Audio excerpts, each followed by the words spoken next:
everybody. Welcome to another edition of Chicago Now. Caitlin is back. Caitlin, my hand was shaking because I was going through Caitlin withdrawals. Oh. She was gone yesterday. You guys. Oh, that's so sweet. She was gone yesterday, and today up here in Studio 32, it's not quite as sunny as it was the last couple of days, but it's coming back, right? It's coming back. Today's going to be really cold, though, unfortunately.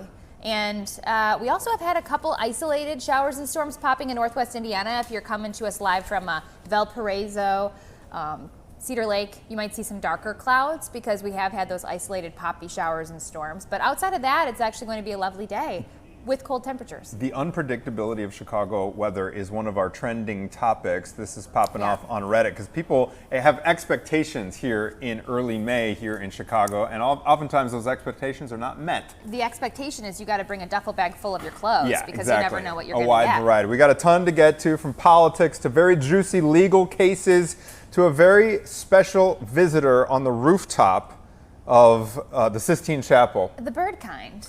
Of the bird variety. This is the most watched seagull in the entire world, probably in world history, given the fact that we live on screens these days. Caitlin, have you seen video of this thing? I haven't, but here's the details in case you haven't either. So people have been watching the Sistine Chapel chimney, obviously, waiting for the smoke.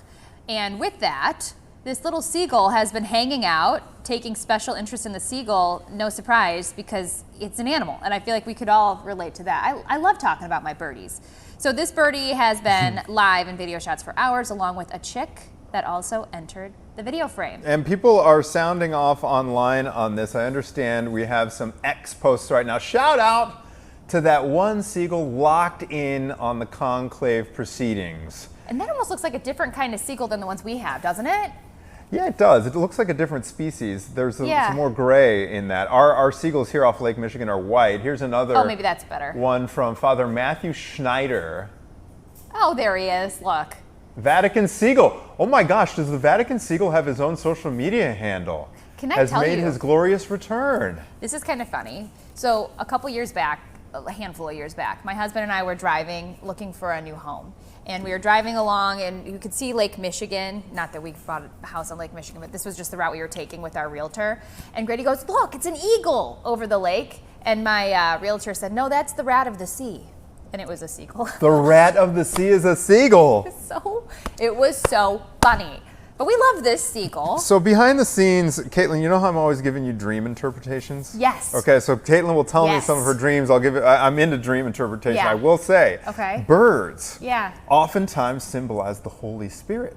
Okay, in medieval art, there's oftentimes like a white dove in the paintings above like a sacred scene. Sure. So that's the first thing that went through my mind.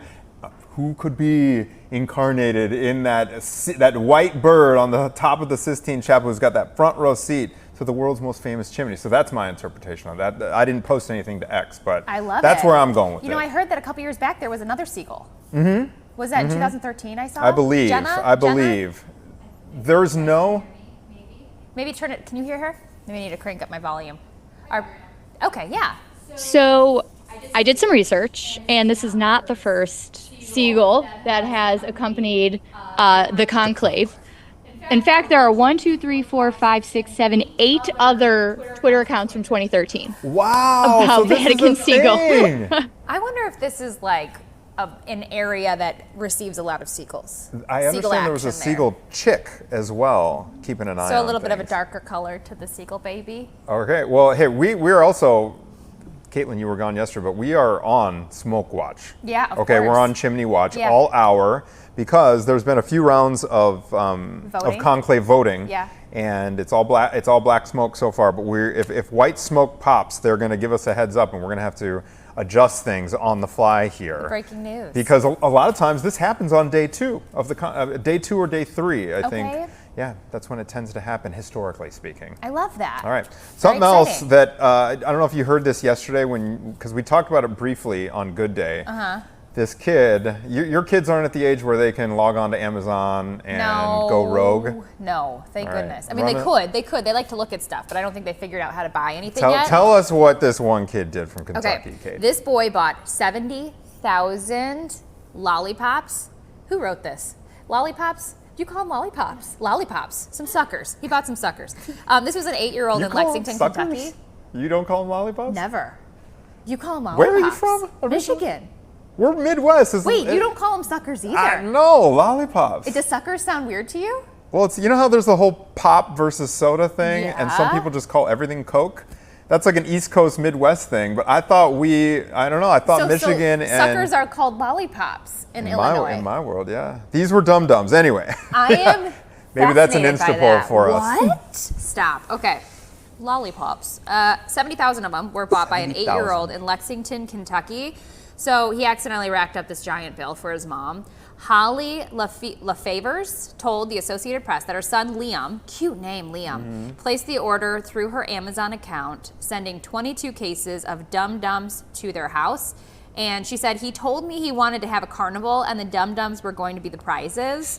And he was just trying to do something nice for his friends. How much do you think that cost? That's a very charitable interpretation by the mom, at least publicly. Well, that's $4,000. I think he spent $4,000. Oh, it was $4,000. I think so, if memory serves. Do we have a shot of the cases by chance, Jenna? No. Okay, we don't have the shot of the cases. We had one on Good Day, but they were stacked up. They were big boxes. Yeah. And I can relate to that mom because we have to keep a very, very close eye. I mean, under lock and key, perhaps, like password protect everything. When your kids, because they're so much better, they've grown up, they're going to be tech kids. They know exactly how to navigate everything, whether it's an iPad or a phone. They can navigate stuff as probably as good or better than we can as adults because they've just grown up in this ecosystem. Yes. So yeah, this is a warning to all parents. Change that Amazon password or don't, you know how on browsers you can say like, remember this website for next time you visit it? That's probably what got the mom into trouble. It could be worse, right? Yeah. I wonder if she could return them. Apparently not. They tried to have Amazon told her initially, hey, give it back to the driver. But the driver apparently just dumped them and cruised. And so it was too late for that. I bet Amazon will catch wind of this story and kind of make it right. Oh, yeah. Well, that's a lot of suckers. Yeah, that's 70,000. Goodness so, gracious. Liam, good luck with your carnival. Yes. So, yeah. Darcy almost choked on a sucker just yesterday. You mean and a I lollipop? think it was a dum-dum. You mean a lollipop or sucker? I'm going to be asking everybody in the newsroom now. That is fascinating. All right. Next story. Or are we going to commercial? What are we doing? We're doing the next story. Okay. Barbie maker Mattel raises prices amid Trump tariff fight. So Mattel, the maker of Barbie and Hot Wheels, announced they plan to raise prices on some toys in the United States as it navigates a volatile macroeconomic environment evolving in the U.S. tariff landscape. So the company imports about 20% of its goods sold in the U.S. from China and expects approximately $270 million in additional costs from tariffs in 2025. Wow. They are not alone. Do you wind up spending a lot on toys for your three? No. Okay. Not really. Some of ours are hand-me-downs, and some of our toys have actually stood the test of time.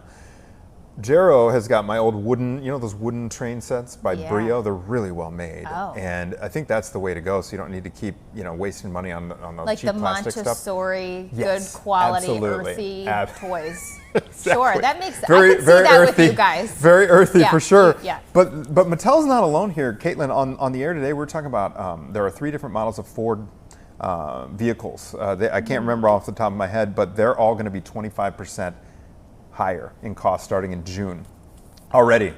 So 20% here increases in Mattel. This is no joke. The rubber is meeting the road. Yeah. When it comes to these tariffs. So this is definitely a trending topic. We're going to be, these are the first of many, many stories that we're going to be telling 20%. In the coming weeks about these tariffs. Although the deals, according to the Trump administration, the deals with the new tariff deals, trade deals with other countries are starting to materialize. Okay. They announced one with the UK today. So good. We'll have to see. Well, just wait till Christmas when they have all those big sales going on. Then you can get a good deal. There are deals to be had. All right. So we, coming up, are going to be joined by the always informative and entertaining Karen Conti. She has a wealth of knowledge when it comes to juicy legal cases. I love talking to her. Do you ever get into these true crime? Seat. Do you ever get into the true crime stuff? When like we talk about it on and, our show, yeah. every time I am glued to. They say that's a female thing. I'm pretty sure. It could. I mean, it could be. You know, it's some of these true crime situations. It's hard to turn your eyes away. And one of the trials going on in the Boston area is of a woman named Karen Reed. Are you familiar with her case at all? I read a little bit from Jenna, but let's give it to the people. So we're going to go through the nuts and bolts of it. Essentially, she says she was framed for the death of her then boyfriend, who was a police officer, and that she's been framed by other officers in the department for his death. That she hit him with the car and left him in the street. Right. Right. Yikes. We'll hear what Karen has to say. Coming up right after this. Stay with us, everybody.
Welcome back to Chicago Now. If you're just popping in, next we're talking about another trender across the country. So if you're on TikTok, chances are you've come across the discussion of the Karen Reed case, which we were kind of just talking about. But if you missed it, let's get into the details of what's going on here. So Karen Reed is currently on trial for the alleged murder of her boyfriend, Boston police officer John O'Keefe.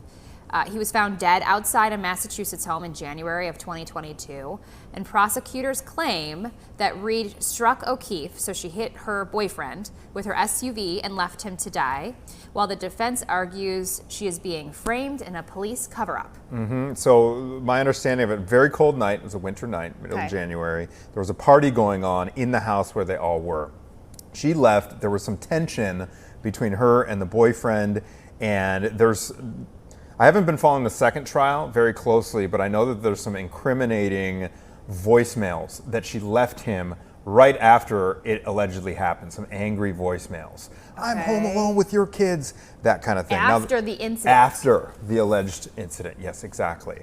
And so another piece of background here is that the first trial got all kinds of eyeballs on it, and it ended in a hung jury. So this is the second trial. And one of the things that has surprised me as we bring in Karen Conti, our legal analyst, to talk about this.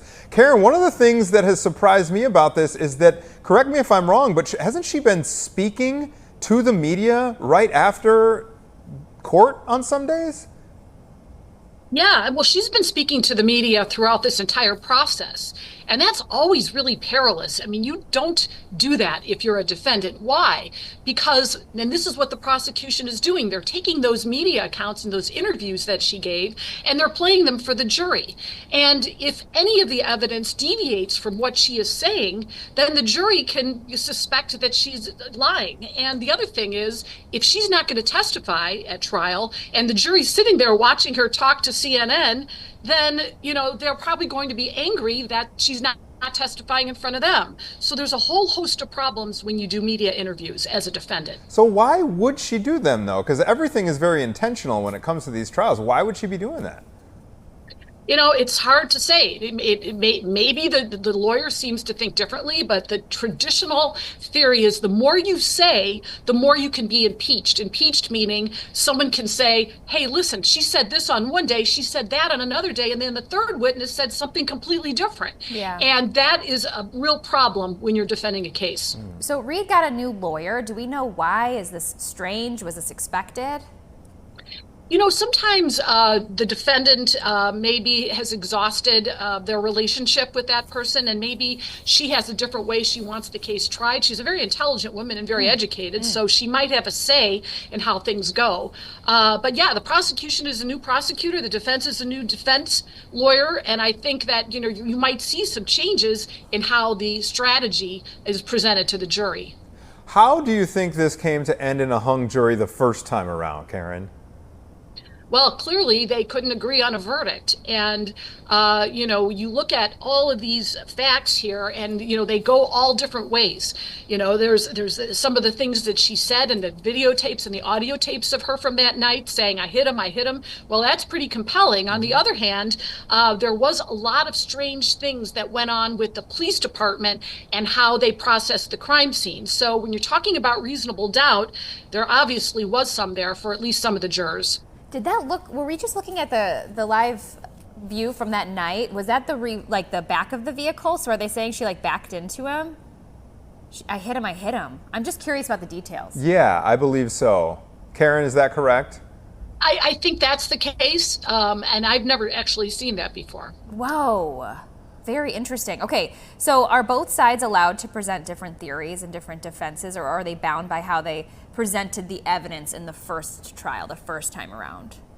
In a retrial, you regularly see the prosecution take a different avenue, and you regularly see the defense do it. Why? Because they can. I mean, the only thing that they're bound by, and this is more strategic than legal, is that you don't want to have witnesses in the first trial come to the second trial and say something different, because now we have transcripts of what happened in the first trial, and a good lawyer will put that person on the stand and say, sir, didn't you say this at the first trial and now you're saying this? Well, that really impugns their credibility or their memory, which happens, after a certain number of years go by, people's memories get skewed. So you can have a completely different theory, but you got to be careful not to have your witness say something completely different than they said in the first trial. Karen, what was your reaction to the hung jury in the first trial? Did it surprise you? Did you expect this to go prosecutors' way? I am not surprised that it was a hung jury. And, when you have the scrutiny of social media and the media on cases like this, I think the jurors really strive to do a better job. I think jurors always do a good job. I think they're conscientious people. I think they're charged with really important things, and they get that. But when you have that spotlight on it, and maybe their family members are watching it, and maybe the public is watching it, and so that puts a lot of pressure on them to really over-scrutinize the case. And I think they pay more attention to that beyond a reasonable doubt. It's not a whodunit anymore. It's did the prosecution meet their burden? And that doesn't surprise me in a case with this amount of media attention. Speaking of media attention, Karen, what does that do? This is the second trial. Obviously, that first trial got so many eyeballs on it because of the compelling nature of this case. So unusual. What does the notoriety and the fact that she's, people will recognize her face at this point, how does that impact the jury and the whole process this second time around? Well, in a case where the the pretrial publicity is positive, and she's had both, but a lot of it is really positive. I mean, she raised $900,000 for her defense fund, so there are a lot of people out there who think that she's innocent and that she was framed. And I think that when you have positive media attention, that really does make the jury scrutinize the case better and really focus on that reasonable doubt piece. But if it's really bad pretrial publicity, like say in the Diddy case, where all of those horrible videos and all those allegations are being made, and a juror comes into the case, they may have that opposite. They may say, hey, I already saw that horror. I already saw him do something violent. I'm really predisposed, to convict him. So I think good pretrial press is good for the jury. Yeah. So there's an attorney named Victoria George who served as an alternate juror in the first trial, but now she's added to Reese's defense team. Have you ever seen this before? That's an interesting turn. It is so interesting. Actually, there's one state, Connecticut, has outlawed lawyers from doing that. And I don't really understand why. But who would be the best person to have as your jury consultant? Right. Someone who sat through that first trial, who's a lawyer, by the way. Yeah. And she's the one who sat there and watched as a neutral third party the prosecution's case, the defense case, and she obviously has a really good feel for what happened. So I think it's brilliant, and I think it's really going to help the defense and how they strategize. Wow, it's a very shrewd move. They're in the room where it happened. They had a front row seat to everything. Where the holes are, and I bet they could make a movie out of this. It has all the makings of the movie. Karen, what's your opinion on this? What about this case do you think has made it such a media sensation? Well, it's got all the food groups, right? You've got an attractive woman, right? She's in the defense. The deceased is a good-looking man. These are smart people. There's drugs and alcohol. There's frame up. It's got all the pieces here. Yeah. And I think that certain defendants just really capture the camera, and when that happens, you've got attention on it in a good way. I mean, I think Karen Reed is really benefiting from the spotlight that's being put on her case. Before we let you go, on that note, some of what you just said kind of rang true to me with this whole Luigi Mangione thing. In terms of, being photogenic and, this, would you put that in the same category where there's some, I know not all of it is positive, but there's some positive media coverage with regard to his motives and everything? Absolutely. I mean, good-looking people capture the camera, and he's a handsome guy. In his case, though, we had all these other issues of insurance companies and people hating insurance companies, even though the evidence against him is pretty damning. But in this case, we have that cover-up of the police, and there are a lot of people out there who think the police cover up crimes, and so I think these issues, and not just the defendant and how they look, but like the issues, the core issues that people care about, if they're in that case, they're going to be followed. It's got all the ingredients. Karen Conti, it's always so fascinating to talk to you. Thank you so much for joining us here on Chicago Now. Absolutely. Yeah, great to see Karen. All right. Coming up after the break, there's a couple local things that are trending online right now, one of which, Caitlin, you have a front row seat to, and that is the unpredictability of Chicago weather. We're also going to talk to you about a local community that is being talked about right now as one of the most affordable in this difficult housing market. We will be right back.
And it is 10:27. Thank you, first of all, for watching us on Chicago Now. Anthony, you're so excited. Yeah, isn't it good to be, I got to take my tie off and we don't have to follow a teleprompter super closely. We've just got our We get notes, to relax. I keep saying we need lazy boys up here. I agree. Maybe a little cup foot holder rest. right here. A little cup holder.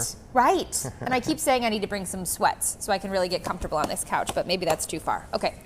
Let's talk about Chicagoland, what's trending with Chicago, and of course Zillow. I think all of us have a pastime of just looking at Zillow. When you get a little older, it goes from... Is that what it is? I feel like I spend as much on time on Zillow as I do on like ESPN.com nowadays. I've got a few minutes. Pathetic. Let me just check in and see what's going on. Okay, so Joliet is supposedly very affordable to live in. It's about an hour southwest of Chicago. It's been named the 7th most affordable place to live in the United States. That's great. If you're looking to stretch your dollar, Joliet might be the place to look. Listen, I drive an hour to work. An hour's not that far. You could live in Joliet. That's right. I think Joliet is roughly an hour depending on traffic. Yeah. It's a drive down I-80 right Wait, there. That one's you can darling. See. We and look at that little cottage right there. Look at those prices. $185. Is that a teal or like a dark teal color? That's Gray? a starter home, 2-bed, 1-bath. How cute is she? It looks like it's got nice hardwoods. All brand new. Look at it. That is affordable. How is this possible? Wait, this is $185. Okay, so it says now that'll probably go for over asking. However, that was unheard Caitlin, of. you missed a fascinating conversation with an agent yesterday. Okay. I'll bottom line it for you, but apparently buying downtown condo, they're at historic low costs right now. If you want a condo in River North, everybody's moving to Chicago. But they're moving to neighborhoods, the leafy neighborhoods like Lincoln Park and Westtown and the suburbs. Those you can't find a house. You can't find. There's no inventory there. But if you want to be in the city, it's low. But Joliet, that's unbelievable. 185 for that place, and there's a bunch. So we understand that the housing costs in Joliet are about 20% lower than the national average. And median income, $86,054. Cost of living index is 94.4. I don't know what that means. Cost of living index. What does that mean? I think probably it's in the 90th percentile, 100 probably being the most affordable. Most affordable. So what is driving this? It's being reported that it's the housing there. And also that the community is seeing job growth, which is great. It's always good when you get to report good news, right? I feel like people in Joliet are like, stop talking. Hey, don't tell them our secret. Or the existing homeowners will probably keep talking about it. We want our housing to be valuable. Yeah. Healthcare and retail. Those are the two big industries down there. I know they got a great theater down there too. They got a nice. The downtown has a lot of the good bones. You know, they talk about good bones. They just redid their courthouse, the square down there. Pull up a picture of downtown. I have spent so much time there over my reporting career at the Will County Courthouse, right in the center of town. They redid it. And do you remember the Drew Peterson trial? Yeah, is that before your time? No, it sounds familiar. Yeah. Can you give a little recap? It was all you. Reporting a little this. recap is his wives kept dying. Okay, his wives kept dying. Yeah, and eventually, they. From what? Drew Peterson. Okay. Yeah, they all had one thing. They all had one thing in common. That was Drew Peterson. So yeah, he's doing life in prison right now. So wife 1, 2, and 3 didn't get the hit. No, Okay. But yeah, Joliet. So anyway, if you guys have been struggling to find a place closer into the city, there's your option. Jenna. Caitlin, run us through. You don't live close to. People may think, oh, Joliet, that's way too far. You look, the Rialto Theater there. There's the river, the casino. Pictures. This is big. Yeah. Joliet looks big. So there you go. The historic Rialto Theater. They have some legit shows there too. Wow. And for people, Caitlin, can you speak to the people who might be intimidated by the commute? Far. You just get used to it, you know? I was telling you earlier on this show how we were driving out to Northwest Indiana with our realtor. That's where you live. You live over the state line. Yeah, right? Okay. And I feel like that happens sometimes, especially when you have a family, you need more space. Maybe you can't afford to get a bigger place downtown. You start to kind of... And then you get to the suburbs, and then you're like, what's another 10 minutes? What's another 5? You know, to get what you really want. And then when you go, I'm guessing that when you go over the Indiana border, the taxes are way better. 1%. Way better, right? 1%. So my drive is not bad at all. Honestly, it does not bother me in the slightest. In fact, in the mornings, I just take my time. I'm drinking my coffee, drinking my water. What are you listening to? Podcasts mostly. Yeah. In music sometimes, but usually that's like the drive home. But like the drive home, you can call people. Okay. So get all those like your calls done. What's your average door to door? Probably to work, it's under an hour, just under an hour. Okay. And that's home, at like 5 in the morning or 4 in the morning. Yeah, it's really early. But driving home, it's usually about an hour, 10, hour 15. Okay. So you just build that in, you get your calls done. Here's the thing, you guys. This is what we were looking at initially. So even if you live in like Evanston, it could take you 45 minutes to get to work downtown. So like you might as well, if you live in Naperville, it's gonna take you an hour. You could be close to downtown and it's still gonna take you 45 minutes to an hour. So you might as well go where you wanna live because it's probably with these expressways gonna be about the same. It's so funny, I used to live not even 10, 12 miles from the station here, but I would always have to allot an hour. So sometimes you'd make it in 25 minutes or so, but other times it would take an hour or 10. So I get what you mean. Yes. Okay, so one thing that is just as unpredictable as the commute time has been the weather. Okay, that's another big thing that is trending. Okay, Caitlin. so there's a new study by Tides Chart using data from the National Centers for Environmental Information, and it ranks the most and least predictable weather cities in the United States. This is not going to surprise any of us in Chicago, based on day-to-day fluctuations in rainfall, temperature, and wind speed. Oklahoma City tops the list as the most unpredictable weather city due to major swings in both rainfall and wind, but Chicago ranks 8th overall, making it one of the top 10 cities where weather is the hardest to predict. I don't necessarily think it's the hardest to predict for meteorologists, but I think for people who are trying to plan their day, for example, you guys, my husband, he's married to a meteorologist. Yesterday, surprise. That's great. Yesterday, so he has golf league on Wednesdays, and he texted me yesterday evening and was like, "It is freaking freezing out here." Yeah. And then his golf buddy on the phone was like, "Caitlin, what is this? And did you listen to me? Did you listen to me? Because I told you it was going to be warm early and then drop in temps." So we know what's going on. But for the normal person, you head out yesterday morning, you're like, "Oh, it's fabulous. It's going to be 86 degrees today, I bet." And then in the evening, you need your winter jacket. What gets me is sometimes you'll park the car and there's a building nearby and there's asphalt which is like radiating some of the heat up and you're like, "Oh, I don't need a jacket to watch the game," whatever, if it's your kid's game. Then you go out onto the field and the wind is howling and you're like, "Oh my gosh, it's a wind tunnel." Or if you're in the shade and it's like 60 degrees, you go in the, you know what I'm saying? Huge difference. That's what gets me. I've learned to just over plan. It's good. You know what I mean? Smart. So on this same survey, it is saying that, and this doesn't surprise me, that some of the West Coast cities like Long Beach, LA, and San Diego are the most predictable. I think of San Diego as always like 72 and sunny. From your point of view, aren't you glad to be a meteorologist in Chicago as opposed to being a meteorologist out there? What do they even do? What do they do all day? Yeah, I can sincerely say I'm not sure. Maybe they do traffic as well to keep it. Because what would you do? Keep you occupied. I'm not sure. I don't like that. I wouldn't like that. Being a meteorologist in San Diego, where the weather is the same all the time. Now, you know what's funny is yesterday I mentioned how my husband went to golf and he was not prepared for this cold weather. I went to my daughter's. We have t-ball. I know I mentioned this before. We have softball and t-ball like every single day because I got 2 of them in the sport. Yesterday I did in fact wear my sandals. And I actually got a comment from another mom that was like, "Your feet are gonna freeze off," and I was like, I knew better, but I also didn't want to take the time to put on my socks and tennies, so I was in sandals. Hey, listen, veteran Chicagoans know. You'll be fine. Yeah, you'll get through it. We have thick blood. We have thick blood coming out of the winter. Now, the winter, all our unpredictability in the weather category is not stopping Chicago from climbing into the top 10 most searched cities for Americans who are looking to move right now. We're affordable. We squeaked into the top 10. We're 10th. I think I'm surprised. Wait. Yeah, what are the other 10th. Ones? Austin, Orlando, Dallas are the top 3. Austin. Texas dominating the rankings, probably because of the winter, right? I think that's the one reason why people aren't interested in Chicago. I can barely survive in Texas during the summer. Have you ever visited Texas during the summer? It's too much. Too hot. Somebody comment on our YouTube. I need some validation here. I visited my friend in Austin and lived in the city itself, so a lot of concrete, a lot of asphalt. They had some misting machines. In the city. In the city. Have you ever been to like Phoenix, Arizona, where they have misting machines?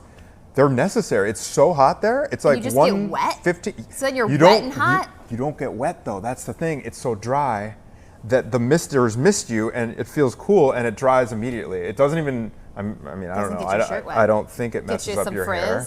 Maybe? I don't think so. Fascinating. But I think the summer in Texas is way worse than the winter in Chicago. You can quote me on that, everybody. Some people. Wait, I have to interject. I have a question. Okay. I lived in Colorado for 5 years. Dry heat. Would you go dry heat or humidity? Oh, dry heat.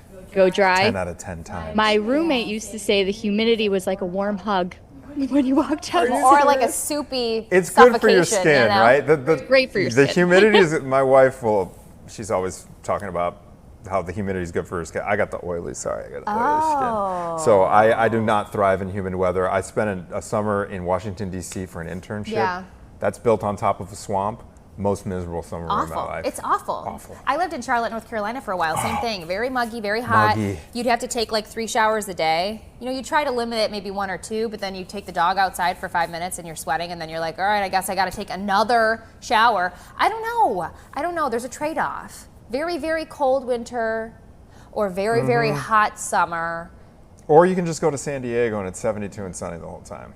Right. But we love Chicago. The seasons are great. 26,000 people on average are Googling relocation to Chicago. Yeah. And so Austin, Texas came into number 1, 36,000 monthly searchers. The other top cities, Orlando. Why would people want to go to Orlando? Disney, maybe? Okay. All right. I don't see the appeal. Everybody who I talk to in Chicago about moving to like Florida is like the hurricanes would turn you off from going to Florida.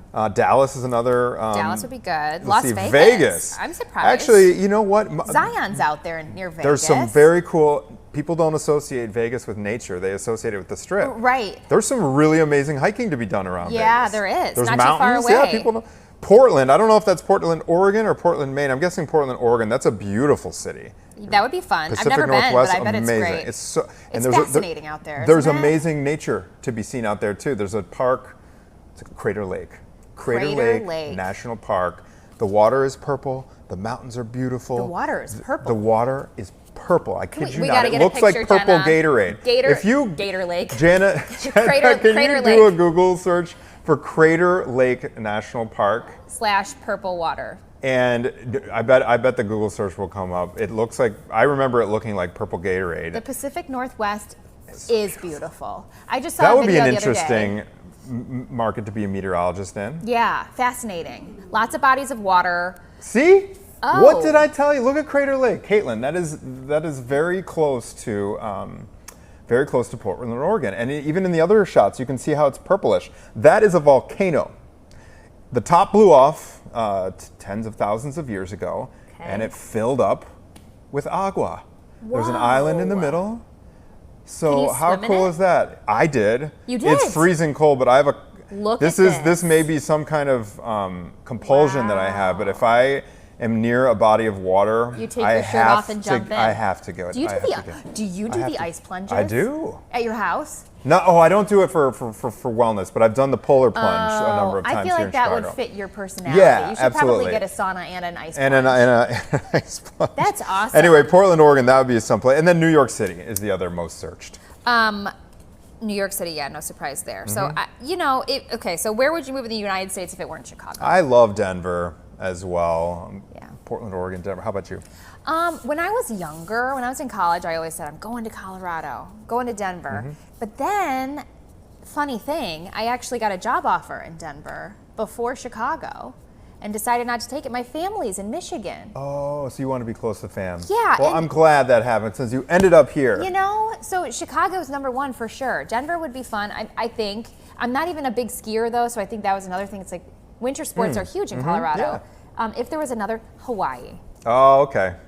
I think that would be super. Maybe not like you don't for a think long it'd be time. the only downside is that I'd feel a little isolated out there. But I've never been, so I can't say for I've sure. never been either, and I really want to go. I feel like it might be kind of terrifying. You might have nightmares, like, oh, I'm on this island. All right. Well, Illinois had a visitor from one of the Dakotas. I can't remember if it's north or south. Kristi Nelm. Okay. She was in town, and she made a splash. This is causing some buzz in the world of politics because she made a visit, and we were talking about our Homeland Security Secretary, Kristi Noem. She didn't have some kind things to say about Governor Pritzker, and so we, coming up, are going to be joined by our very own political analyst, Paris Schutz. Yes. He's waving from behind the scenes. We will be back. Hard-working man, Ponce, by the way, I sit where I can kind of see his dad. He is constantly on the phone, booking interviews, talking to people, doing his thing. So we'll be right back about this Kristi Noem visit and what she had to say about Governor Pritzker coming up after the break.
All right, welcome back, everybody. We are now in the presence of political greatness. Paris Schutz. I'm not running for anything. Best political reporter in the city of Chicago, joining us here on Chicago Now with kind of an update on what is happening in the world of politics. I understand that our very own J.B. Pritzker is once again headed to Washington. Yeah, he's going to go testify before the House Oversight Committee. They're going to do a hearing on sanctuary states this time. Yeah. If it feels like a rerun, it's because they did sanctuary cities, so it's going to be a lot of the same. It was like 8 hours when Brandon Johnson was there, and all of these representatives just got up and pontificated.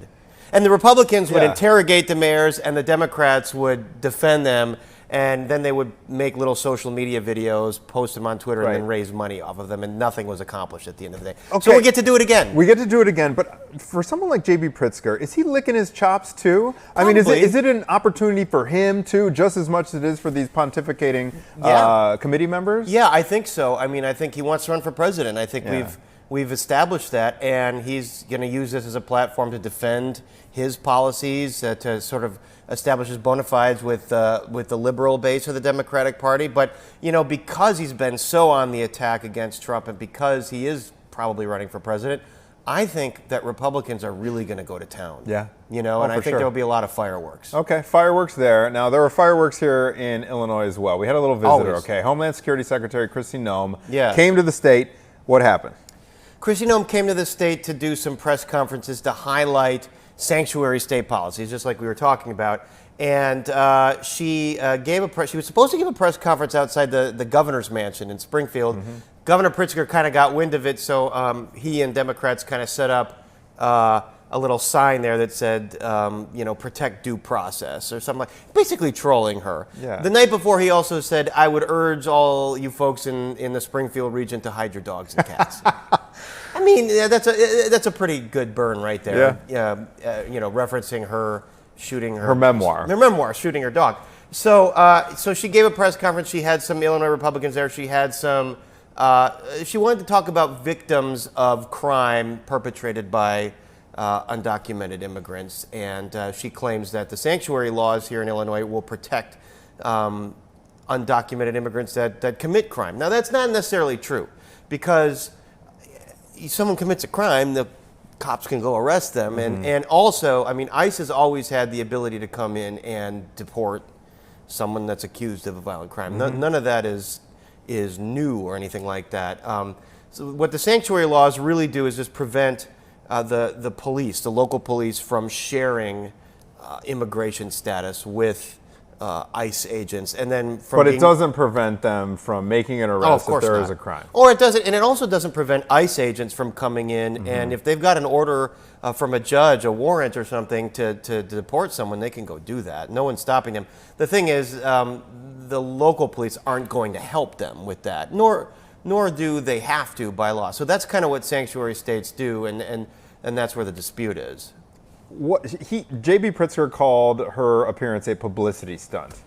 How do you react to that characterization? Well, I think everything in politics at some level today, Anthony, has a level of publicity.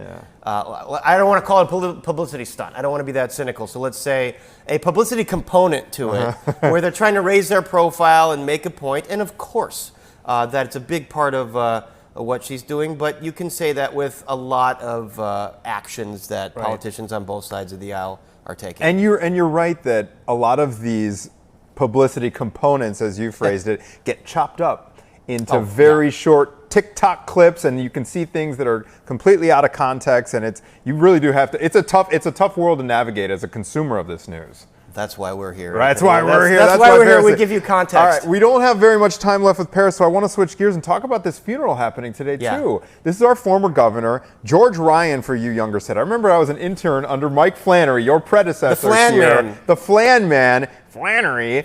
When I was a college student. And I believe George Ryan, do you remember offhand what year he had to go to prison? It was 2007, I believe, was his conviction. So he was in office when I was an intern there, but by the time I was a reporter, this is at one of our competing stations, but in an earlier iteration of life, I remember I showed up to Terre Haute prison the day he had to report. Oh, really? But for folks who are unfamiliar with George, he's got kind of a complex legacy. It's a fascinating legacy. Your dad interviewed him a bunch. I interviewed him when he wrote his memoir about putting the moratorium on the death penalty, which is a big part of his legacy. So the part of the legacy is the conviction, and he's always been sort of tied to the death of the Willis family, the Willis children. That for those that don't remember the story, they're driving in a van on the highway. A trucker loses a part of the truck. It hits their van, the van blows up, and the 6 kids die. Now, that trucker was found to have gotten their trucking license via a bribe from the Secretary of State's office. George Ryan convicted for running this license for bribe. If you've ever heard the phrase, the licenses for bribe scandal, this is George Ryan. This is the big thing. So, he said he doesn't bear responsibility for that. He doesn't believe, he's maintained his innocence all the way to the day he died. So that was part of it. The other part of it, he was remembered as being sort of a bipartisan deal maker kind of governor, big on infrastructure. I think the Hinsdale Strangler, if you guys know the Eisenhower out there, no, Hillside Strangler. Not an actual murderer. This is a nickname for a stretch of highway. Yeah. Hillside Strangler. Yeah. He was instrumental in getting the money to sort of widen that. Although it's still strangled with traffic if you go out there. Yeah, I mean, and so he was a death penalty proponent when he was in the General Assembly. When he became governor, he said, look, I looked at these cases, I looked at these men, and I said, I can't be responsible for their death. And he was nominated for a Nobel... nominated for the Nobel Prize. Nobel Prize. Nobel Peace Prize nominee. And so he put a moratorium on the death penalty, and then Governor Quinn later on abolished it in Illinois. Thank you so much for the history lesson. Paris Schutz, thank you for visiting us here on Chicago Now. We really appreciate it. When we come back, we're going to check in on the Chicago subreddit for other topics that are trending locally. Stay with us.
welcome back. You've got about 5 more minutes to listen to us blab, so get excited.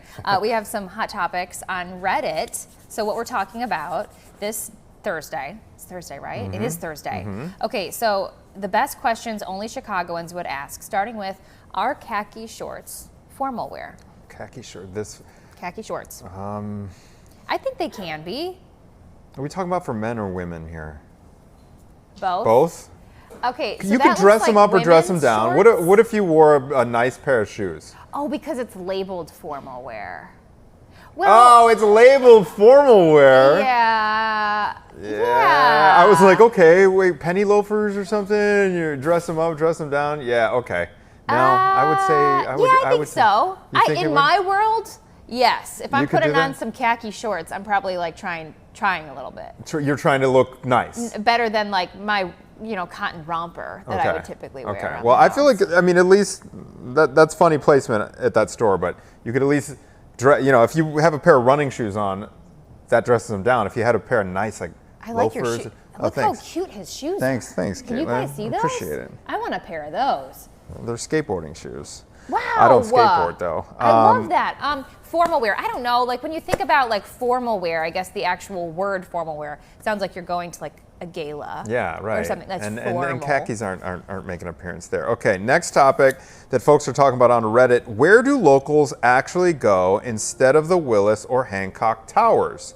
Now, our interpretation of this question is other high up spots. Okay, this particular commenter wanted to take some out-of-town guests to somewhere high up where you can get a good view without going to the 2 most famous towers, because they're, as we know, very touristy. So one place, Caitlin, that occurred to me, have you ever been to Cindy's down here? A couple blocks away from here? Yeah. Have you seen the view? The view is amazing from up there. I think we did the show from up there once. You are right. I think we did Good Day from up there. It's a bar on top of, I feel like it's like the athletic club. Yeah. If memory serves, maybe it's not. Good views. It's one of those, it's right on the park. Lots of outdoor space. I would suggest that. Comment in the comments if anyone has any good recommendations. Another one I mentioned to Jenna and Delaney before we came on the air. Have you ever been to the Roby in Wicker Park? Tell me more. It is awesome. Okay, this isn't the rooftop right here, but there is a famous building at the corner of North Milwaukee and Damon. It is called, I believe it's called the Flatiron Building.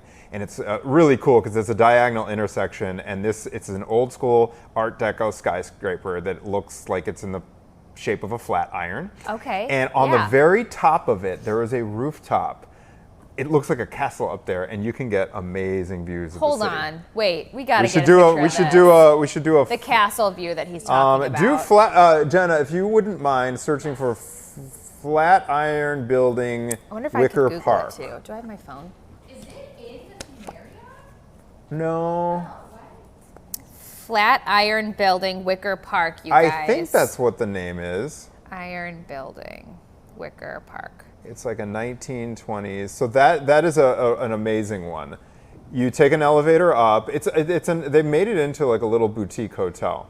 Okay, so I'm seeing the pictures from the outside, and the building itself is there it is. There's beautiful. the view. This is Cafe Roby. So there's a tower in front. But you can actually go into that tower too, even at night. But around the balcony there, thank you, Jenna, you can get amazing views from the northwest side of the city. So that is where, look at that. You can see the sunset from up there. Put it on your list. There you go. That looks so fancy. There it is, yes, On a beautiful day. Does it give you the heebie-jeebies to be up high? A little bit. Yeah. A little bit, but I stay away from the ledge. Yeah. There's cocktailing happening up there. We used to live downtown my first year here, and my mom would go out on the balcony because she got the heebie-jeebies because it was so high up. Do you get them? In a building, I don't think so, but maybe it could happen. I'm not sure. We'll have to try it. That place looks adorable. Great alternatives, those two, to the Willis and Hancock. So now that it's going to be warm, Caitlin, before we go, when is it going to turn the corner exactly we're running on the out of timing? time. We were going to talk about birth control. I know. That was going to be my number one excited topic. They're giving contraception to rats in Lincoln Park. Yeah, we only have 29 we're going to bring it up tomorrow. Oh, there it is. Tomorrow. Contraception. We don't know if It's a product called Elevate, I think, or Echo. It starts with an E. And what it does is it's supposed to drop fertility in rats, but we don't know if it's targeting the male rats or the female rats. I'm all for it. Instead of killing them, just make them less fertile. That's great. More humane. You know what? That's fantastic innovation there. That's going to do it for us here on Chicago Now. This Thursday edition, we will be back to wrap up the work week. Same time, same place tomorrow. See you Friday then. fun day. Yes. Fist bump it.